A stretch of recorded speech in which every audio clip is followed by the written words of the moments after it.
അദ്ദേഹമാണ് big by election ബസ്സിലെ അടുത്ത യാത്രക്കാർ. അപ്പോ പിറന്നാൾ ആശംസകൾ. ദീനമ്മ പായസം വെച്ചോ ഫ്ലാറ്റില്?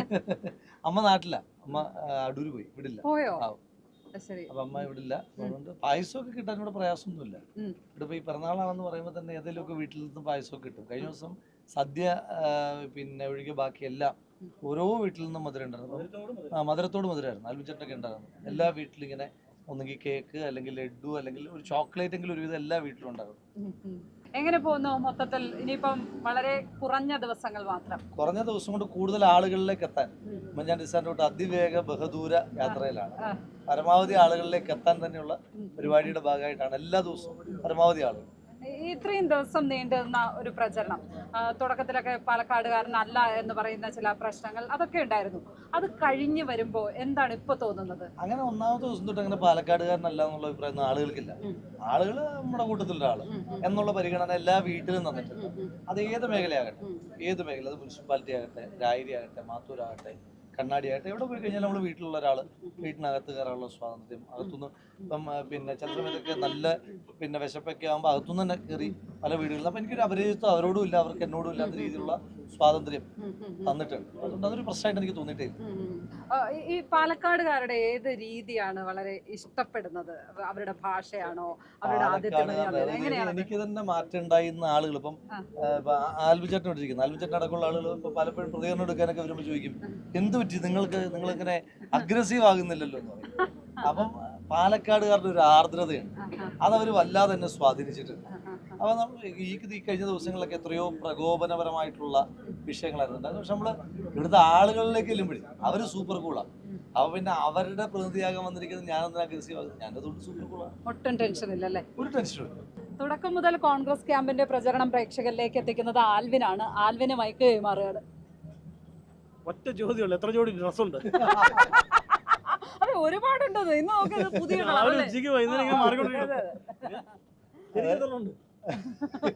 അതിന് മാത്രമൊന്നുമില്ല, നിങ്ങൾക്കുള്ളതിന്റെ അത്ര ഇല്ല. ഇയാളും മമ്മൂക്കെ മാത്രമാണ് ഷർട്ട് റിപ്പീറ്റ് ചെയ്യാത്തത്.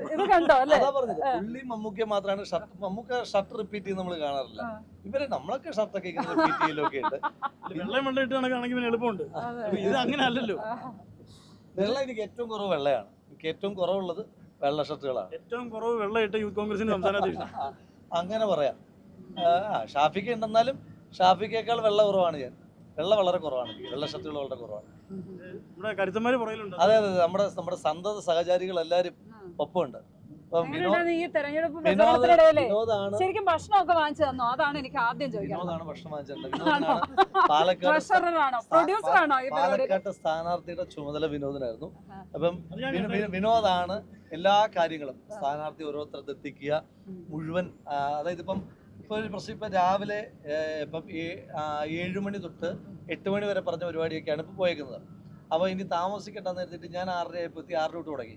പക്ഷെ കഴിഞ്ഞപ്പോൾ 9:15 അപ്പോൾ അടുത്തടുത്ത തെരുവിളി മൊത്തം കേട്ടോണ്ടിരിക്കുന്ന പുള്ളിയാണ്. ഞാൻ കൂളാണ്. നമ്മുടെ പരിപാടിക്ക് ഒരു പ്രൊഡ്യൂസർ ആണ്, അയാളാണ് ബാറ്റ കൊടുക്കുന്നത്. തെറി കേൾക്കുന്ന ആളാണ്, അത് ഈ പുള്ളിയാണ്. അതെ അതെ അതെ. കൃത്യം പ്ലാൻ ചെയ്ത പോലെയൊക്കെ പോകുന്നുണ്ടോ കാര്യങ്ങൾ? തീർച്ചയായും നല്ല ഉഷാറായി പോകുന്നു. കഴിഞ്ഞ മാസം 16-നാണ് സ്ഥാനാർത്ഥി ഇവിടെ പാലക്കാടേക്ക് എത്തിയത്. അപ്പോൾ നല്ല ഉഷാറായി പോകുന്നു. നല്ല പോസിറ്റീവ് റെസ്പോൺസ്. പാലക്കാടുകാർ സ്വന്തം മകനെ പോലെ സ്ഥാനാർത്ഥിയെ ഓരോ വീടുകളും ഏറ്റെടുത്തിരിക്കുകയാണ്. തീർച്ചയായും കൊണ്ടു നടക്കുകയാണ്. ഞങ്ങളല്ല, പാലക്കാടിലെ ജനങ്ങളാണ് കൊണ്ടു നടക്കുന്നത്. ഇപ്പം ഇവിടെ രാഹുൽ വരുന്ന സമയത്ത് ഇവിടെ എല്ലാവരും ഷാഫിയുടെ ഒരു ജനപ്രീതി അറിയാലോ. അപ്പോൾ സ്വാഭാവികമായിട്ടും ചെല്ലുന്ന സമയത്ത് രാഹുല് ഷാഫിക്കൊപ്പം നിൽക്കുമോ എന്നൊക്കെ ആയിരിക്കും ആളുകൾ ചോദിക്കുന്നുണ്ടാവുക. ആളുകൾ അത്രയോളം ഇഷ്ടപ്പെടുന്നുണ്ട് ഷാഫി. ശരിക്കും ഇഷ്ടപ്പെടുന്നത് രാഹുലിനെ. അവന് സാധാരണ എസ് ഞങ്ങളോട് പോലും ഒരു പരിധിക്കപ്പുറം സംസാരിക്കാത്ത ആളാണ്. അവനോടൊരു നീണ്ട ചോദ്യമൊക്കെ നിങ്ങൾ ചോദിച്ചു കഴിഞ്ഞാൽ പാസ് എന്നൊക്കെ പറഞ്ഞോളെ. അതെ അതെ അതെ, ആൽവിന്റെ ചിരിയാണ് ആൽവിന്റെ ഹൈലൈറ്റ്. കോമഡി ഉണ്ട്. സാരഥി പുള്ളി വണ്ടിയുടെ കീ എടുത്തിട്ട് അങ്ങോട്ട് വന്നിരിക്കുന്നത്. പോക്കറ്റിൽ വെച്ചിട്ടാണ് വണ്ടി വരുന്നുണ്ട്. കറക്റ്റ് സമയത്ത് നമ്മളെ കറക്റ്റ് സ്ഥലങ്ങളിൽ ആദ്യം പരിചയം 1 മാസമായിട്ടുള്ളൂ. റൂട്ട് പഠിക്കും. ഒരു സ്ഥലത്ത് ഒരു തവണ പോയാൽ മതി, റൂട്ട് പഠിക്കും. എനിക്ക് രാഹുലിനോട് ചോദിക്കാനല്ലേ, തൊട്ടപ്പുറത്ത് നിങ്ങൾ കലാപം ഉണ്ടാക്കുക. അപ്പുറത്തിരിക്കുന്നതാണ് ഫസൽ. ഫസലിനെയാണ് മിക്കവാറും സമയങ്ങളിലൊക്കെ നിങ്ങൾക്ക് വിളിക്കുന്നത്. എന്റെ ഫോൺ എടുക്കുന്നത് ഫസലാണ്. ഫസലാണല്ലേ? എന്റെ ഫോൺ എടുത്തോണ്ടിരിക്കുന്നതൊക്കെ റിപ്ലൈ ചെയ്യുന്നതൊക്കെ ഫസലാണ്. ഫസൽ എന്താ പറയാനുള്ളത്? ഫസൽ എങ്ങനെയുണ്ട് ക്യാമ്പയിനൊക്കെ? കുഴപ്പമില്ലാന്നാണോ? ഓ ആ ദിവസം ഞാൻ കുഴപ്പമില്ല വിളിച്ചത് പറഞ്ഞ അപകട. ആ ദിവസം എല്ലാം അവിടെ പോസ്റ്റ് ആക്കി നിർത്തിയ ഫസലായിരുന്നു. അതല്ലേ? ആദ്യമായിട്ടാണ് ഒരു തെരഞ്ഞെടുപ്പ് പ്രവർത്തനത്തിന് ഇങ്ങനെ മുഴുവൻ സമയം ഒപ്പം നടക്കുന്നത്. വടകര ഉണ്ടായിരുന്നു അല്ലേ? ഷാപ്പിംഗ് ഒപ്പം ഉണ്ടായിരുന്നു. അല്ല, വടകര എനിക്കൊപ്പം ഉണ്ടായിരുന്നു. അപ്പൊ യൂത്ത് കോൺഗ്രസ് പ്രസിഡന്റ് ആയപ്പോ തൊട്ട് എന്റെ കൂടെ ഉള്ള ആളാണ് ഫസൽ. ഫസൽ ഇടുക്കിക്കാരനാണ്. ഇത് ഞങ്ങളുടെ മുജീക്ക ലീഗിന്റെ എല്ലാമാണ്, മുന്നണിയുടെ എല്ലാമാണ്, ഞങ്ങളുടെ എല്ലാമാണ് സജീവമായിട്ടുണ്ട്. എനിക്ക് പറയാനുള്ളത് രാഷ്ട്രീയമാണ്. ഈ ബർത്ത്ഡേക്ക് ഒരു പറയാനുള്ള രാഷ്ട്രീയമാണ്. ഈ ഇടതുപക്ഷ പ്രസ്ഥാനത്തിന്റെ ഒരുപാട് മുഖ്യമന്ത്രിമാർ പാലക്കാട് ഉണ്ടായിട്ടുണ്ട്. വി.എസ്. അച്യുതാനന്ദൻ ആയിക്കോട്ടെ, ഇ.കെ. നായനാർ, അങ്ങനെ ഒരുപാട് ആളുകൾ മത്സരിച്ച ഒരു പാലക്കാടാണ്. അക്കാലം അത്രയും കാണാത്ത ഒരു വികസനം ഷാഫി പറമ്പിൽ വന്നിട്ടാണ് ഇവിടെ ഉണ്ടായിട്ടുള്ളത്. പാലക്കാടിന്റെ പൾസ് അറിയാവുന്ന ഒരു സ്ഥാനാർത്ഥിയാണ് UDF കിട്ടിയിട്ടുള്ളത്. അതുമാത്രമല്ല, ഈ പഞ്ചായത്തുകളുടെ മുക്കുമൂലകളിലും യൂത്ത് കോൺഗ്രസ് എന്ന നിലയ്ക്ക് ശക്തമായ വേരോട്ടം ഉണ്ടാക്കിയിട്ടുള്ള ഒരാൾ കൂടിയാണ്. ഞങ്ങൾക്ക് ഈ പറയുന്ന പോലെ നിങ്ങൾ ചോദിച്ചു എങ്ങനെ പുതിയൊരാളാണല്ലോ എന്ന്. അതല്ല സത്യം അന്ന് ഷാഫി പറമ്പിൽ ഇവിടെ സ്ഥാനാർത്ഥിയാണ്, അദ്ദേഹം കാൻഡിഡേറ്റ് ആണ്, അദ്ദേഹം മികച്ച വികസന പ്രവർത്തനങ്ങൾ ഉണ്ടാകുമ്പോഴും ഇതിന്റെയൊക്കെ കിങ് മേക്കർ ആയിട്ട് രാഹുൽ ഉണ്ടായിരുന്നു എന്നുള്ളതാണ് സത്യം. പഞ്ചായത്തുകളൊക്കെ ഞങ്ങളെക്കാൾ കൂടുതൽ കിങ് മേക്കർ. ഞാൻ വേറെ ഇതിനകത്തൊരു മുജിക്ക പറഞ്ഞപ്പോൾ ഒരു കാര്യം ആലോചിച്ച് പറയാം. എനിക്ക് വേറൊരു ഭയങ്കര കോയിൻസിഡൻസ് എന്ന് പറയാം. ഞാൻ ഇവിടുത്തെ പ്രധാനപ്പെട്ട കാര്യങ്ങളുടെ എല്ലാം ഉദ്ഘാടന ദിവസങ്ങളിലും ഇവിടുത്തെ പ്രധാനപ്പെട്ട ഇവന്റുകളുടെയൊക്കെ ഭാഗമായിട്ട് ഞാൻ ഇവിടെ ഉണ്ടായിരുന്നു. ഇവിടെ ഈ ടോണിയുടെ പേര് ഞാൻ എങ്ങനെയാ പെട്ടെന്ന് മനസ്സിലാക്കിയെന്ന് അറിയാം. ചർച്ച നടക്കുകയാണ്. അപ്പം 3 പാർട്ടികളുണ്ട്. അപ്പം ആർഷോ ഭയങ്കരമായി സംസാരിക്കുന്നു. അപ്പൊ ടോണി അവിടുന്ന് ചാടി എഴുന്നേറ്റ് പ്രതിരോധിക്കാൻ നിൽക്കുന്നു. അപ്പൊ ആർഷോ പറയുന്നു, ടോണി അവിടെ ഇരിക്കും, ടോണി എവിടുന്നാ വന്നത്? എങ്ങനെ ആർഷോയുടെ നേരത്തെ പരിചയമുണ്ടോ? എങ്ങനെയാണ് ആർഷോയെ സംഘടനാ രംഗത്തായിട്ടുള്ള പരിചയങ്ങളൊക്കെ ഉണ്ട്. അതിനപ്പുറത്തേക്ക് ഇടുക്കിക്കാരനാണെന്നുള്ളത് ഇപ്പം KSU കാലഘട്ടം തൊട്ടേ പ്രിയപ്പെട്ട രാഹുലിനൊപ്പം ചേർന്ന് നിന്ന് പ്രവർത്തിക്കാൻ വേണ്ടി ഒരുപാട് അവസരങ്ങൾ ലഭിച്ചിട്ടുണ്ട്. ഈ ഒരു ഉപതെരഞ്ഞെടുപ്പിൽ നിന്നല്ല, KSUവിൻ്റെ പ്രവർത്തന കാലത്തൊട്ടേ ഇയാൾക്കൊപ്പം നിന്ന് പ്രവർത്തിക്കാൻ വേണ്ടി സാധിച്ചിട്ടുണ്ട്. അതുകൊണ്ട് എനിക്കതിനകത്തൊരു പുത്തൻ അനുഭവം ഒന്നുമില്ല. പിന്നെ വ്യത്യസ്തത തോന്നുന്നു. സാധാരണ ഉപതെരഞ്ഞെടുപ്പുകളൊക്കെ എപ്പോഴും പിരിമുറുക്കമുള്ളതും വളരെ ഒരു ടെൻഷൻ ഫീൽ ചെയ്യുന്നതൊക്കെയാണ്. ഇവിടെ ഒരു ബൂത്ത് പ്രസിഡന്റിനുള്ള ടെൻഷൻ പോലും ഇല്ലാത്ത ആളെ സ്ഥാനാർത്ഥി. ഷാഫി ഇവിടെ ചെയ്തു വെച്ച ഒരുപാട് കാര്യങ്ങളുണ്ട്. അപ്പൊ അതിന്റെ ഒരു തുടർച്ച എന്തായാലും ഉണ്ടാവും. പക്ഷെ രാഹുലിന്റെ മനസ്സിൽ പുതിയതായിട്ട് അങ്ങനെയുള്ള ആലോചനകൾ എന്താ ഉള്ളത്? ഒരുപാടുണ്ട്. ഒന്ന്, ഈ എൻ്റെ ഏറ്റവും വലിയ വെല്ലുവിളി ഷാഫി പറമ്പിൽ തന്നെയാണ്. ജനങ്ങളോടുള്ള ഒരു മാൻ ടു മാൻ കണക്ട്. ഇപ്പം ഞാനൊരു വേറൊരു മണ്ഡലത്തിൽ പോയി ഞാനൊരു ജനപ്രതിനിധിയാകുകയാണെങ്കിൽ അവിടെ എന്നെ തൊട്ടാണ് എണ്ണി തുടങ്ങുക. ഇതിപ്പം ഞങ്ങൾ തമ്മിലൊരു അടുപ്പവും എല്ലാം കൂടി ഇങ്ങനെ ജനങ്ങളുടെ മുന്നിൽ ഇങ്ങനെ പ്രസന്റ് ചെയ്തിരിക്കുന്നുണ്ട്. എല്ലാ കാര്യങ്ങളിലും ഞാൻ വന്നിറങ്ങിയ ദിവസം തൊട്ട് ഫസ്റ്റ് ഡേ കമ്പാരിസൺ തൊട്ട് അയാളുമായിട്ട് തന്നെയാണ് ഉണ്ടാകുന്നത്. പിന്നെ വികസന പ്രവർത്തനങ്ങളുടെ കാര്യം പറയുകയാണെങ്കിൽ, ഒന്ന്, Palakkad medical college first priority. Palakkad medical കോളേജിൻ്റെ പ്രത്യേകത ഹൈവേ ഫ്രണ്ടേജോടുകൂടിയ മെഡിക്കൽ കോളേജാണ്, ഈസിലി ആക്സസബിൾ ആണ്. അപ്പോൾ അതിൻ്റെ ഇൻഫ്രാസ്ട്രക്ചറും സാഹചര്യങ്ങളും വർദ്ധിപ്പിക്കണം. 2, പാലക്കാടിന് കായിക പ്രതിഭകൾ ധാരാളമുള്ളൊരു ജില്ലയാണ് പാലക്കാട്.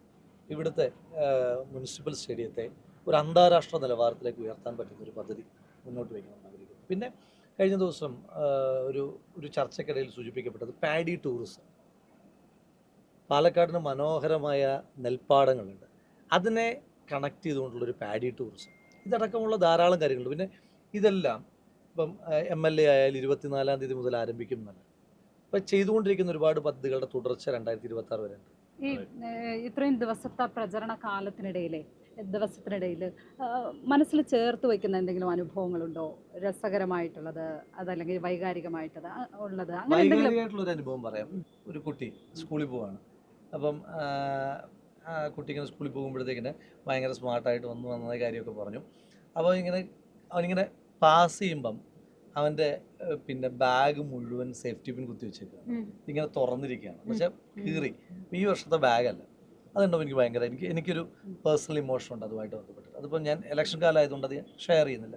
എനിക്കത് കണ്ടപ്പോൾ ഭയങ്കര സങ്കടം തോന്നി. ഇപ്പോൾ ഈ ഇലക്ഷൻ ആയതുകൊണ്ട് മാത്രമാണ് ഞാനിപ്പം അവൻ്റെ നമ്പർ അപ്പം തന്നെ ഫസലിനോട് വാങ്ങാൻ പറഞ്ഞു. ഇപ്പോൾ ഇലക്ഷൻ സമയത്ത് നമ്മൾ എന്തെങ്കിലും ചെയ്ത് കഴിഞ്ഞാൽ മോശം. ഇപ്പോൾ ഇലക്ഷൻ കഴിയുമ്പം ആദ്യം ചെയ്യാൻ പോകുക അവനൊരു ബാഗ് വാങ്ങി കൊടുക്കും. ഭയങ്കരമായിട്ട് ഇപ്പം വേറൊരാൾക്ക് എത്രമാത്രം ഫീൽ ചെയ്യുമെന്ന് എനിക്കറിയില്ല. എനിക്ക് ഭയങ്കരമായിട്ട് സങ്കടം തോന്നിയിട്ടുണ്ട്. അത് ഉറപ്പായിട്ടും എനിക്ക് ഭയങ്കരമായിട്ട് സങ്കടം ഉണ്ടായ ഒരു സീനാണ്. എന്ന് വെച്ചാൽ പാലക്കാട് ബാക്കി എല്ലാവരും ഫിൽത്തി റിച്ച് ആണെന്നല്ലേ പറഞ്ഞു. എനിക്കത് കണ്ടപ്പോൾ എന്തോ ഭയങ്കരമായിട്ട് കണക്റ്റഡ് ആയി. ഈ സ്റ്റോപ്പിൽ നിന്ന് ഒരാൾ കൂടി കയറാനുണ്ടേ. കേറുകോ.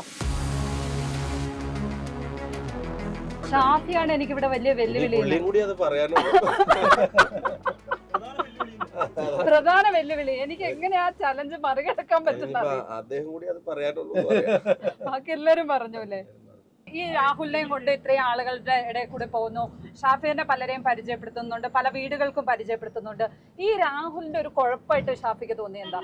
പ്ലസ് നിങ്ങൾ ഒരുപാട് പറയും. ഒരു കുഴപ്പം ഞാൻ പറയാം, എനിക്ക് പരിചയപ്പെടുത്താൻ പറ്റുന്നില്ല. ഞാൻ എന്ന് പറയുമ്പോഴത്തേക്ക് ആൾക്കാർ മാങ്കൂട്ടല്ലേ നിങ്ങോട്ട് ചോദിക്കുക, നമുക്ക് അതിന്റെ ഒരു ഇടപെടാനുള്ള ഒരു സ്കോപ്പ് കിട്ടുന്നില്ല. അതാണ് ഒരു കുഴപ്പം. അതല്ല അയാളുടെ ആളുകൾക്ക് എല്ലാവർക്കും അറിയാം. പിന്നെ ആളുകളെല്ലാവരും എനിക്ക് തോന്നുന്നു ഒരു കുറെ വാർത്തകളും തലക്കെട്ടുകളും വാദങ്ങളൊക്കെ ഉണ്ടായാലും ജനം പ്രതീക്ഷിച്ച കാൻഡിഡേറ്റ് ആയിരുന്നു രാഹുൽ എന്നുള്ളത് ഗ്രൗണ്ടിൽ പോകുമ്പോൾ തോന്നിയിട്ടുണ്ട്.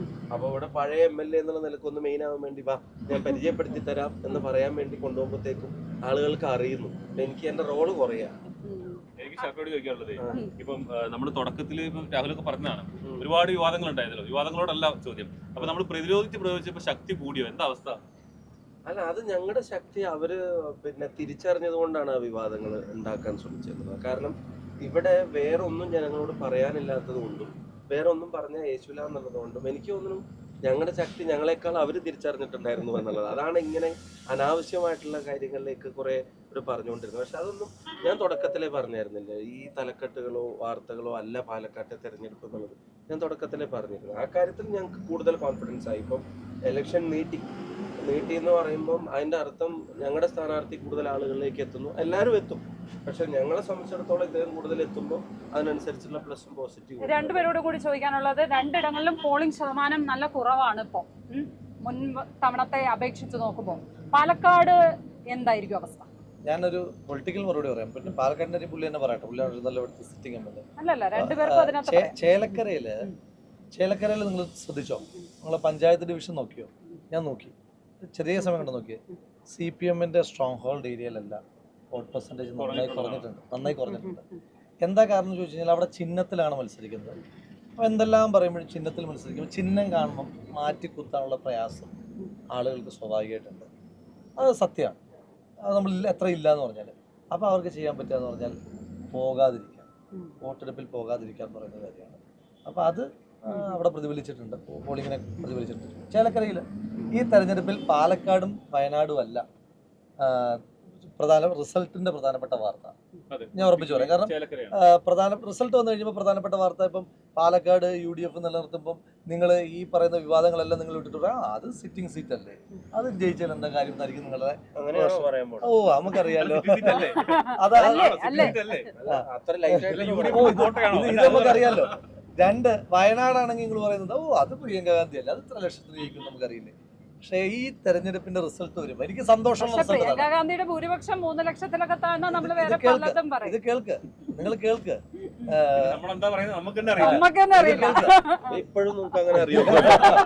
ഇത് കേൾക്ക്.